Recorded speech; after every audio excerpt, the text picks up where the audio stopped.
Okay, hi everyone. Welcome to our last of the online classes for first aid and emergencies. It's good that it's one of our last classes because Benjamin here, I don't know how much more of this he can take. He has been a real trooper through all of this, and I would like to thank him for volunteering to receive all of these various injuries in the pursuit of education and science. We are going to be covering a last few topics today. Last week, we talked about heat exhaustion. We talked about cold emergencies and stuff like this. I don't think any of you will have had a chance to use any of what we learned about cold emergencies and your body getting so cold that it's a medical issue. But some of you might have gotten too hot this weekend. I don't know about you, but where I am, it was really hot. I was out in the sun for a long time, and I was able to avoid having heat stroke or something like that because I was using what we talked about last week. I drank lots of water. I used sunscreen. I got myself to the shade if I started feeling too hot. So I hope that all of you were able to use that as well. Okay, Tanisha says she's gonna miss this class and she's gonna miss Benjamin. Well, Benjamin's gonna miss you too. I'm gonna miss all of you, but that's okay. We have more classes coming up later this week. You know, stick around. Tomorrow and Thursday, we're gonna be talking about space science. Maybe we should stick Benjamin in space. What do you guys think? Benjamin doesn't know if he can survive that, but we'll help him out. Excellent. Okay, let us get into the lesson for today. Just a moment. There we go. If I'm bouncing around your screen, don't worry about it. That's all part of the plan.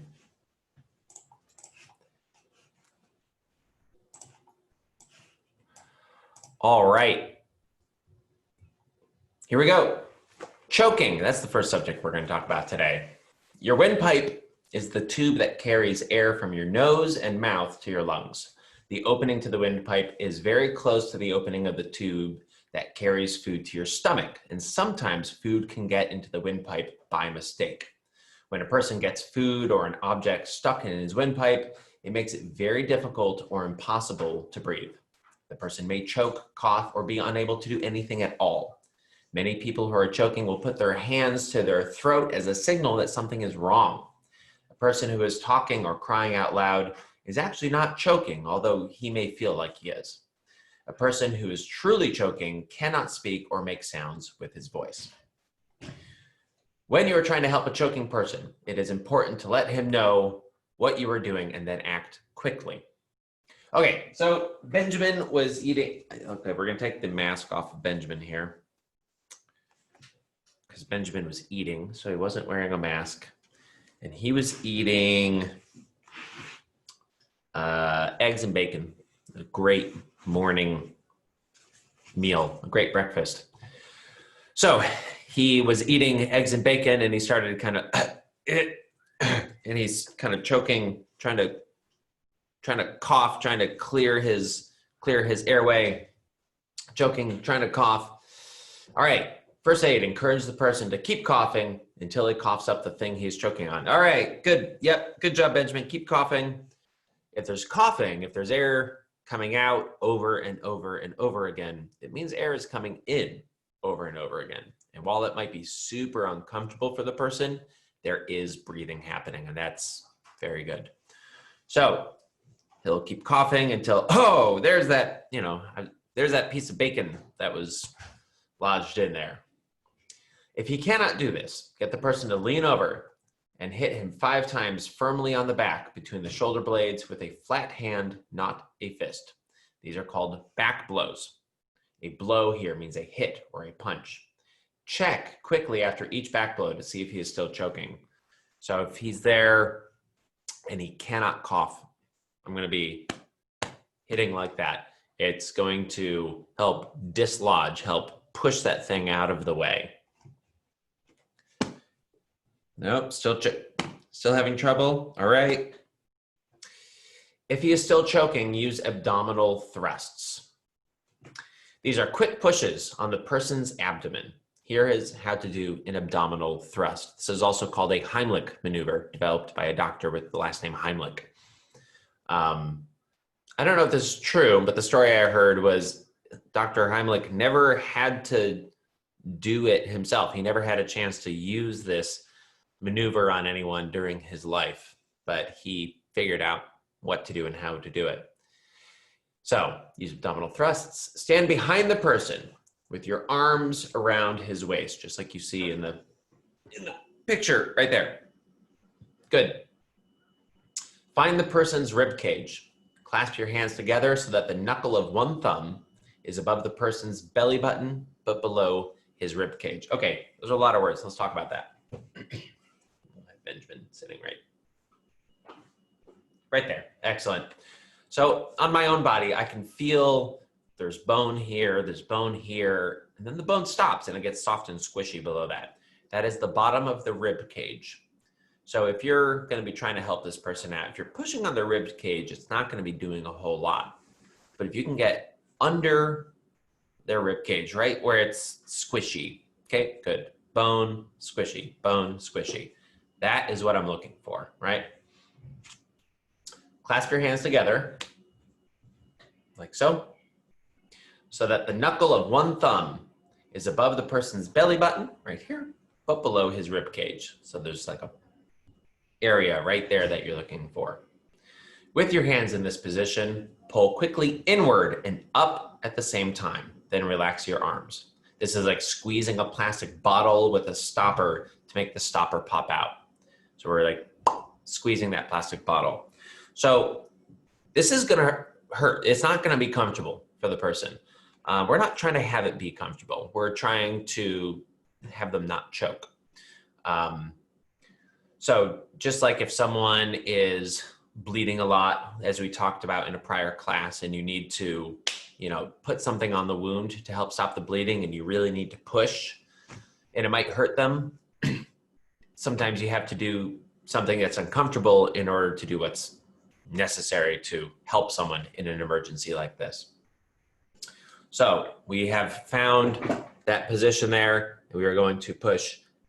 We're going to pull in and up like this. And it's going to help push that air out. Repeat this 5 times, checking quickly after each abdominal thrust to see if the person is still choking. Here's Benjamin. I have found Benjamin's, let's say like here's the bone, belly. Okay, we're below the rib cage now. Here's the belly button. I have my knuckle there positioned in that soft spot, in and up. And then, so I do it once, no change. I'm gonna do it again. Let's say I do it a second time, and the thing goes boom, shooting out. There's the jelly bean that was stuck in his throat. After he had ate the eggs and bacon, he then ate a jelly bean and got right back into the situation. So, okay, so I'm gonna try that 5 times. If the person is still choking after 5 abdominal thrusts, quickly call 911 or the emergency number for your area. Then continue to do 5 back blows, followed by 5 abdominal thrusts until the thing that is blocking the windpipe pops loose or help comes. As soon as the person can breathe on his own, let go of him and let him recover. The person should get medical help as soon as possible to be sure that he is fully recovered. So, as I have talked about in prior classes, this might not be the happiest subject to talk about. Talking about someone choking or helping someone who is choking is not going to be the happiest thing that happens in your day. But I want to empower myself and all of you with the information on what to do should this occur. Which is why I like to have a nice calming background here. There we are looking out over the mountains with a tree and one single rock. Okay. Oop. There we go. Now I'm out of your way. Let me catch up on the Q&A section here. All right, Ian asks, why is he green? I think that's just it's just a side effect of the lighting here. VS says it's always bacon. Yes, with me, it's always going to be bacon. Welcome back, VS. I haven't seen your name in the chat in a while. I'm happy to have you back. Okay. Good. And Tanisha asks, what if you're home alone? So if you don't have someone there to help you out, this isn't in the book that we're reading right now, but this is something that my mother talked about, where what you're trying to do with those abdominal thrusts, with that Heimlich maneuver, is to push, you're squeezing the bottom here to push the air up and out, to force the thing to come out. And you can do that same thing on yourself with the back of a chair or something like that, something that'll push up into there. I'm not going to go deeply into that today because that is I don't have material ready for it. That is something that, that's some good homework for you guys. Do some independent study on that, learn how to do that. I recommend knowing how to do it. I don't feel comfortable showing you that myself here today. Okay. Excellent. So we've talked about choking. I hope that none of you ever encounter that situation, but that if you do, you know what to do. Okay. Next thing out, fainting. Fainting happens when a person loses consciousness for a while because too little blood is reaching the brain. The person can become pale, may wobble, or fall to the ground. Most people who faint recover quickly if they just lie quietly for a few minutes. Situation: a person faints in his chair or falls to the ground. I actually want to backtrack just a little bit. The last thing that it talked about on choking here is as soon as the person can breathe on his own, let go of him and let him recover. I haven't had a really bad choking thing, but I did have like a choking scare where I thought I was kind of choking and someone came and helped and hit me on the back and it cleared up and it was okay.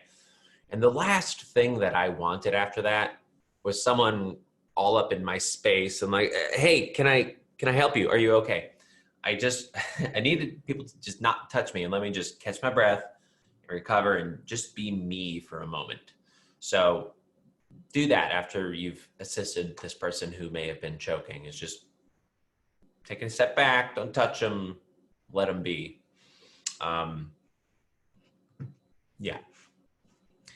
Okay, good. Fainting. So let's say Benjamin here, right?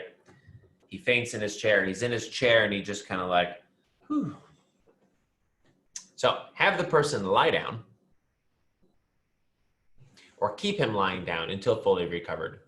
Loosen anything tight around the person's neck or waist and raise his feet about 12 inches above the surface the person is lying on. You can put books, folded coats, or pillows under the person's feet. The idea is to raise the feet higher than the heart to encourage blood flow to the brain. So let's say, here's Benjamin. Here we go. He's got a bow tie on. He's got his shirt is, all buttoned up. We're gonna take that tie off, or at least loosen it. We're gonna unbutton at least that top button of his shirt. Open it up there. Easier blood flow, easier airflow and everything. If he's got a belt, I don't see a belt here, but let's say he had a belt. We're gonna undo the belt, just loosen everything up. Tight, good looking clothes might look good, but they also might be preventing comfortable blood flow and oxygen flow throughout the body. Okay. Yuhuan is asking, is fainting dangerous? It depends. I've had a friend who was prone to fainting, like sometimes if they got kind of worked up and got too hot, or they were doing a lot of exercise, it was easier for them to faint than we could be doing the exact same thing and they would start to lose consciousness and I wouldn't. I don't know exactly why that was, but it was something that I was aware of, and we wouldn't do stuff that would push them so far that they would get towards fainting.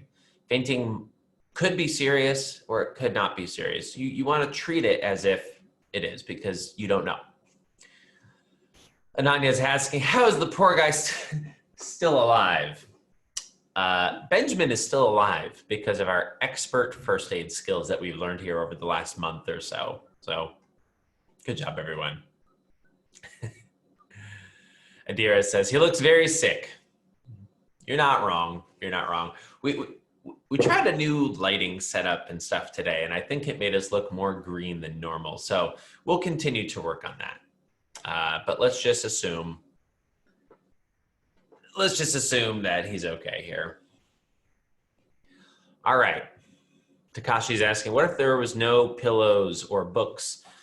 So just whatever it takes for, there we go, for your patient to have their legs elevated. It could be that, it could be, you know, if you're on a slope of a hill, have the head a little bit downhill and the feet a little bit uphill, just anything you could have a helper just kind of like rest their legs, rest the patient's legs on your knees just to help raise them up or hold them.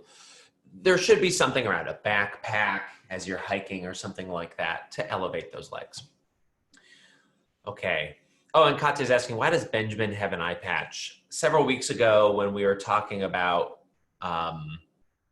what to do when you get something in your eye, you try to flush the thing out of your eye with some water. And if that doesn't work, you're trying to blink it out and it's not coming out.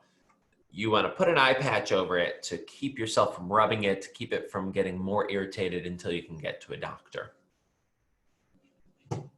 Okay, so we have laid Benjamin down and we have elevated Benjamin's feet. Okay, good. This person will come around. If you guys are running into anything that you're not sure what to do medically, or you're not sure if it's serious or anything like that, doesn't say it right here, but call 911. You can get the professional help. You call and you say, this is what's happening. This is what I did. And the dispatcher will guide you on what to do, get help to you. Yes. But those are the very first steps to take if someone collapses, faints. Okay, now we're going to talk about blows to the head. Oh, Yuhan says, my name is Iran. All right, I'm going to try to remember that. I'm sorry. On the Q&A section, it says the name as you signed up for the class. So if I call any of you by your parents' names instead of by your name, I apologize. I just see your name as you registered it at the start of the class. Okay, I played a lot of sports growing up. I played some football, some soccer, but mostly hockey. And in any sport where there's any kind of moving around, contact with other people or the ground, you have a chance to get a blow to the head or just going through life. But this is something that I have some direct experience with. A person suffering a hard blow to the head may feel faint or dizzy. In most cases, this feeling goes away in a few minutes, although the person can have pain or a bump where he was hit that lasts for several days. In some cases, the situation is more serious. I'm going to peek ahead here really quick. Okay, good. So if any of you follow sports, if any of you follow soccer, or football, or hockey, you might have been hearing a lot more about concussions in the last several years. This is something that doctors are understanding better and better every year, and a better understanding of what can happen and what may be happening inside the head when a person takes a blow to the head. So in some cases, the situation is more serious. The injured person may be unconscious. They might start to go unconscious. They might keep on feeling faint or dizzy or feel sick to his stomach or throw up. If any of these things happen, the person needs medical help right away. Do not move a person who has been hit in the head until he is ready to move on his own. What we're looking for here is concussion. You get hit in the head, you get jostled around a little bit. I remember, watching football, watching hockey while growing up in the 90s, and football players running along, and some guy comes in and just clobbers him, and he falls to the ground. His head whoosh, smacks into the ground. You see his neck kind of like do this as he's flying to the ground, and everyone goes, "Ooh, wow, what a big hit!" And everyone applauds, like, "Yay, hit the bad guy!" You know, make the other team sorry for trying to play football. That mentality has really changed, because what was happening in a lot of the situations, and the guy gets up and he looks kind of dizzy and disoriented, and the crowd says, "What a great hit!" No, no, you just injured this man. And while the point of football is to stop the other team with your body, to stop them from doing what they're trying to do, which is to score points, you don't want to hurt people. You don't want to injure people. And we understand a lot better now that those huge hits, and with the big wobbly head, and the guy stands up afterwards and he's dizzy and disoriented, it's now understood that is a concussion.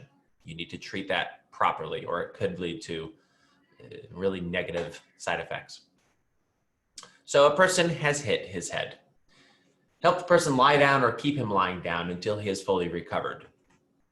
You see this in sports now. It's like, no, don't get up. Take a moment. Catch your breath. Let's see what's happening. If he is conscious and seems to be recovering, you can have the person hold an ice pack on the bump. If there is a cut, you can handle this using the first aid steps for a bleeding wound, which we covered in earlier classes. If the person is unconscious or going unconscious, dizzy, feeling sick or throwing up, or is in a lot of pain, you should get medical help right away. Then keep an eye on the person. If any of these things happen after they seem to be better, get medical help right away. So let's say we were out playing soccer. We were out playing soccer and we were running around, and it was a lot of fun. And we both went to get the ball, and Benjamin fell and hit his head on the ground. He's on the ground. He's like, oh, my head. I'm not going to be yelling, "Get up, Benjamin. Come on, let's go. We got a game to play." I'd be asking, "Benjamin, you okay? Talk to me. Tell me what's happening." Yeah, no, I just bumped my head real good. He pops right back up. He keeps running. Great. You're good. He's sitting there on the ground. He's just kind of like, "Oh, yeah, I just need a second. Wow. Where am I? What day is it? What year is it? What is pizza?" All right. He doesn't know what pizza is. This is obviously a really bad sign. What is bacon? You don't know what bacon is? You just choked on bacon yesterday. All right. Obviously, these are signs that it's been a bit of a bigger blow than we want. All right. I'm going to keep him sitting there. I'm not going to make him get up and walk around. If he is conscious and seems to be recovering, you can have the person hold an ice pack to the bump. All right. You bumped your head there. Where is it? It's right there. Yeah, it's a pretty good lump you got going there. We'll get this ice pack here in our imagination and put that on there and see how that goes. If the person is unconscious or going unconscious, dizzy, feeling sick, throwing up, he's like, "Oh man, I'm really woozy. Everything's spinning." And you'll see that test. Someone's like, "How many fingers am I holding up?" 4. This is a bad sign. He's seeing double. You get the doctor, you get the nurse, you get get someone over to help here. And then I was playing basketball years ago, and someone in the game, they went for the basketball and they kind of hit their head, and they seemed fine. They played the rest of the game and they seemed totally fine. And then afterwards they were in the parking lot walking around. They didn't know where they were. They were really confused. They knew their name, they knew who I was, but they didn't know where they were, where they were going, what they were supposed to do. They were dizzy. I was like, "Great, come on, here, we're going to see the nurse," because they had a concussion. They played through it, and they seemed totally fine. And shortly afterwards, the effects of it hit them. So just keep an eye. Catching up on all of the questions here. Eleanor says they love soccer. Yay, me too. Ananya said, "This is my favorite class. I'm going to miss it a lot. I'm going to miss Benjamin too. Kudos to him. I hope he recovers." Yes, I am very grateful for Benjamin and everything that he's done. And I'm grateful for all of you tuning in and being interested, wanting to learn more about how to help people, wanting to learn more about how to deliver first aid and handle emergencies, asking your questions. That's my favorite part of these classes, taking your questions and answering them. All right. Good. KB says, one time when I was playing soccer, I got hit in the head with the ball. Yeah, me too. And sometimes that's totally, I mean, a big part of soccer is hitting the ball with your head. And the whole thing here is saying like, hey, don't get hit in the head. It might be bad. And soccer is like, hit things with your head. That's what you're supposed to do. There's a much better understanding of how to hit things with your head now and what's happening with soccer players as they're doing this. And the best soccer players, using the best technique, you watch how they hit stuff with their head, and they're doing it in a way that it's much less likely to injure their bodies. They're not, having the ball hit them on the side of the head and jostling their head back and forth. They're trying to line it up so that I don't have a ball here, but the ball comes in and hits their head like this, and they try to keep their neck straight, their body positioned in such a way that they can take the force from that soccer ball, and it's not twisting their head in a bad way. All right. Tanisha said, my friend got a really bad concussion because she was scootering downhill without a helmet. I love helmets. Helmets are outstanding things. And I still, if I'm just riding around a little bit on my bike, just going around the neighborhood, I might wear a helmet. I might not if I know it's just a really short trip. But if I'm doing anything longer than just right around my house, I'm wearing a helmet. If I'm going for a longer bike ride, or if I know that I'm going to be going downhill, going anything kind of fast, I'm not just running out to grab the mail, I'm going to wear a helmet because this thing is important. This is really important. You don't want this to get messed up. And helmets help you do that. And listen, helmets nowadays, they're way better than when I was a kid. When I was a kid, they were hot and sweaty, and there wasn't a lot of great ventilation, and they looked stupid, and we really had to force ourselves to wear helmets. Helmets nowadays look awesome, and they're a lot more comfortable, and they have much better ventilation. You don't get as hot. There's no reason not to wear them, man. Okay. A lot of people asking about Benjamin. Where did you meet Benjamin? I went to school with him, and he asked me to help him build a fort. So that's how we first met. Okay. Milo says, one time I got hit in the head with a basketball, and I was fine. Yeah, you can get the same exact blow to the head 2 different times, 2 different places. And one time you'll be totally fine. Another time it might be a little bit more serious. It's really, it can be hard to predict sometimes. We've probably all seen people go down to the ground and hit their head on the ground and be totally fine. And then it happens to them again next week and they're not totally fine. It's kind of hard to predict that. If you see anyone get a blow to the head, just assume they might have gotten a concussion and just keep an eye on them, as we talked about. Okay. Let's move on here. Let's talk about shock. How much time do we have? About 15 minutes. Okay. Shock normally means being suddenly surprised by bad news. You would be shocked to find out that your bike had been stolen. When the body goes into shock, this is something different. It is when the body is very sick or has been injured or something else is causing the body to react very badly. Severe blood loss, severe dehydration, not having enough water, which can definitely happen when you're outside in the hot sun, or severe allergic reactions can all cause the body to go into shock. What is actually happening when the body goes into shock is that the blood is not circulating strongly enough through the body. This can be dangerous. A person in shock feels weak and cold, might be pale, and his skin might feel cold and wet and sort of sticky, similar to what we were learning about with dehydration. That's a sign of dehydration. Your body doesn't have enough water. It's not able to cool itself properly. And they may feel sick to their stomach. In every accident, body has some level of shock. It should be watched for and treated in all serious accidents. Okay. This isn't here, but something I learned the last time I did my first aid training was, again, shock is there's not enough blood flow, not enough circulation around the body, right? And one of the ways you can test for this is press the fingertips. There we go. You can press their fingertips. Your fingertips are pink or reddish. There's blood under the fingernails. And when you press your fingernails, you push that blood away and it gets whiter. And sometimes it turns pink again right away. Sometimes it takes a little bit longer for the blood to get back in under your fingernails. I'm pressing my fingernails right now, and within a half second, they're all pink again. If I'm working with someone that I think might be going into shock and I press their fingernails and they just stay white where I pressed for several seconds, that's a bad sign. It's not good. If you're pressing it and it fills up again with blood right away and it turns pink again, that's a good sign. That's a good sign. There we go. Get myself out of your way here.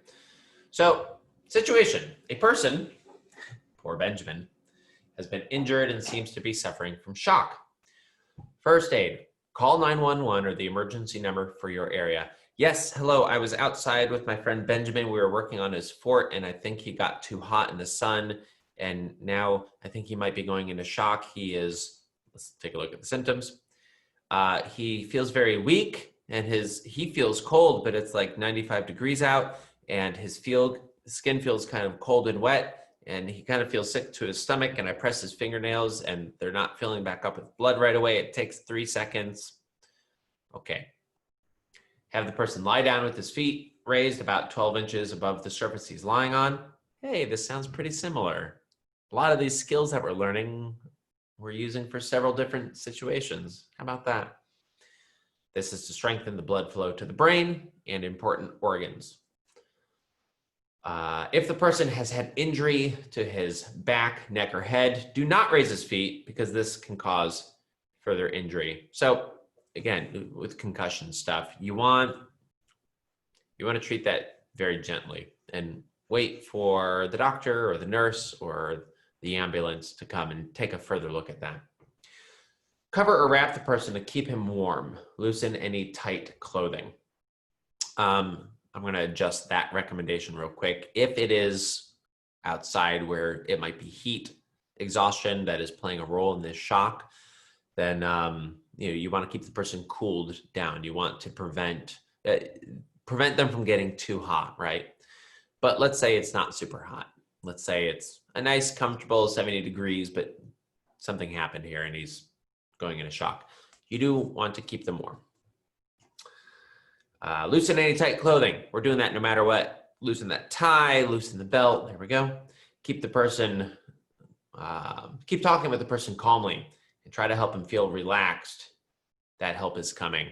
Hey, Benjamin. Yep. No, I called the nurse. They're coming down here.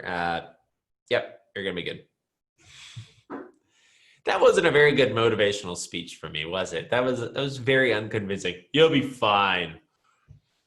Be a bit more convincing than I was right there. Do not let the person have anything to eat or drink, because if he were to become unconscious, he would choke.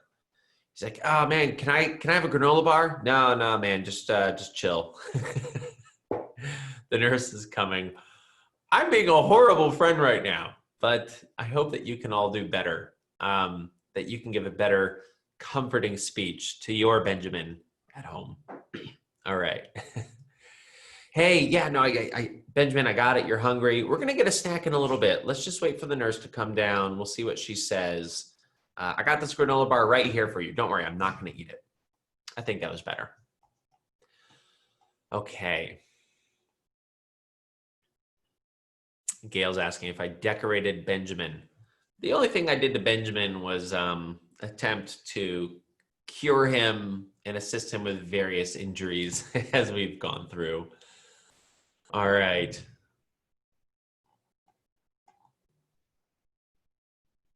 Okay, so we have people in the Q&A section asking what happened with each of these injuries. To end the class off, the last few minutes will be us removing these various bandages and things, and we can talk about what happened to each one and why it's there. Evan says he calls his teddy Agent T. I like that. That's really cool. Okay, so shock. Listen, you're not going to do a whole bunch for this person if they're in shock. You're getting help. That's the main thing that you're doing. Get them comfortable.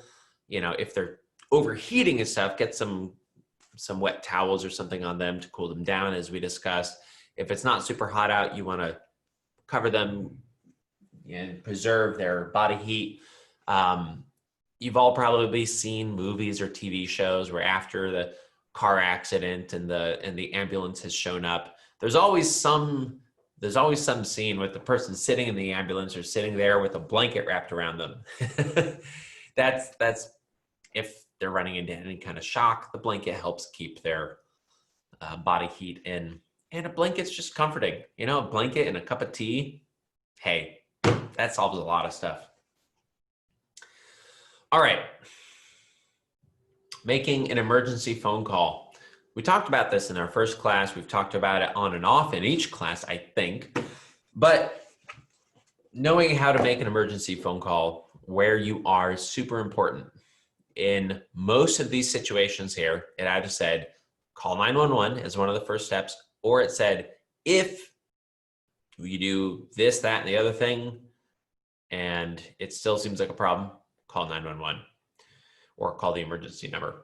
In most situations where first aid is necessary, you will be able to handle the situation without emergency help. Even if a person needs to get medical help, he can usually get this from his doctor later. However, if you do need to call for emergency help, it is important to know how to do this. In the United States and Canada, the emergency phone number is 911, but it can be different in other countries. When you call this number, you will speak to a dispatcher. This is the person who takes all the information and sends the right kind of help for your situation. When speaking to the dispatcher, it is important to keep calm and answer all his questions as completely as you can. Do not hang up until the dispatcher tells you it is okay to do so. Sometimes a dispatcher will stay on the phone with you until help arrives. Here are some of the questions you might be asked. What is your name? What is the problem? Where did it happen, or what is the address? When did it happen? How long ago? How many people are hurt? What is being done to help them? How are they doing? What phone number are you calling from? Answer with complete information and be sure to listen carefully to what the dispatcher tells you. You may never need to make a 911 call, but it is good to be prepared. I've been asked all these questions and more when I've called in for various things. You know, I had a friend get hurt and we called and the paramedic came and helped. They ended up breaking their arm. They were okay, but it was scary. So we called and it's good that we did. I called one time to report a fire that I saw on the side of the road burning in the brush. And the dispatcher was very interested. And where was I exactly? And I was able to I didn't know exactly where I was, but I described where I was leaving from, where I was going to, and they were able to kind of piece together where it approximately was. I called one time because I noticed a car driving on the road. They were very weavy on the road and they weren't driving straight. And I really was concerned that they might hit someone. So I called on that, and the dispatcher was asking questions on, you know, like, are you able to see their license plate? I was able to give their license plate number. So again, whatever they ask, you answer that question as completely as possible. If you don't know, don't guess. Say like, I don't know. Guessing and putting out information that you're not sure is accurate could make the process harder. And if you accidentally call an emergency number, the first reaction is just hang up real quick. Oh, no, cancel, abort, never mind. Stay on the line. It's much better to stay on the line. They pick up, they're like, hello, 911, this is the dispatcher. Don't just hang up. Say, oh, I'm so sorry. I was trying to make another call. I called you by accident. Nothing is wrong. And they'll say, okay, thank you. It's much better to do that, because if you call and hang up, they're going to try to call you back. Their job is to make sure that you get the help that you need. And if you keep calling and hanging up, they're gonna think you're in real trouble. They have to assume that you are. Their job is to send help. Okay. Catching up on all of these questions here. Good. Great. So if you are not in the United States or Canada, please, and you don't know the emergency number, please take a look and find out what the emergency number is in your area. Everyone put into the Q&A section here where you are and what the emergency number is for you, unless you're in the United States or Canada, in which case we already know. I know in the United Kingdom, it's 999. All right, Violet says, my little brother called 911 on my sister because she stole his Hot Wheel. So while that might be an emergency to one personally, it is not an emergency worth calling 911 for. Evan says, in Mexico, 911 is also the emergency number. Okay, Alan says 991. Okay, Alan, where are you? That 991 is the emergency number there. All right, we're gonna pop to the nice pretty background here for a minute. In Georgia, it's 911. Yep, excellent. If you're traveling somewhere out of your country, you're definitely gonna wanna learn this beforehand, learn this ahead of time, how to contact emergency services. And Anya says, doesn't know what it is in India. I don't know what it is either, but that would be really good to know. That'd be really good to find out. I'm gonna cheat, I'm gonna look it up. What is the emergency number in India? It looks like there might be a few different answers here. Let me see if I can answer this question for us really quick.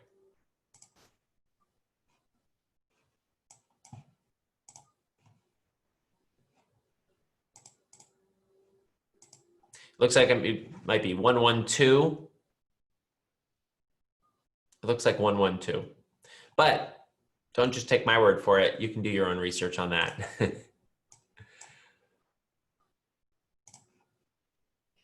Okay. 112, Tanisha says. Excellent. In Indiana, it's 911. Very good.